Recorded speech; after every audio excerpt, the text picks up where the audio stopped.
Hello guys, ഞങ്ങൾ പോവാണ്. എവിടെ പോണേ? ഞാനും ഐഷും നിയാസും നസിവാക്കി ഞാനും കൂടിയിട്ട് ഐഷുവിൻ്റെ ഇന്ത്യയും വീട്ടിലേക്ക് പോവാ.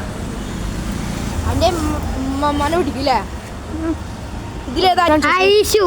ഇതാണ് ഐഷു, ഇതാണ് ഞാൻ. ഇവിടെ പേരെന്താ? ഇതിന്റെ നിയാസ് എന്ന് അതിന്റെ പേര്. ഈ സ്ഥലത്തിന്റെ പേരെന്താ? ഈ സ്ഥലത്തിന്റെ പേരാണ്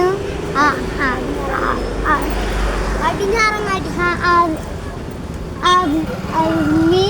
അതിന് ഹോട്ടലിൽ ഇതിന്റെ പേര്, ആ കടഞ്ഞ പേര് ഇന്നൊക്കെ പറഞ്ഞങ്ങോടെയാണ്. ഇന്നെല്ലാം പറഞ്ഞ് ഗിവ് വേണോ? നമ്മൾ ഗിവ് തരാം ഇപ്പടുത്ത്. അതെല്ലാവരും കാത്തു പോവുക. ഗിവ് 5 സുഖം ഗിവ് തരാം. ഓക്കെ, എന്നാൽ ഓക്കെ, ഞാനും ഓക്കെ. നിങ്ങൾ എത്തില്ലേ?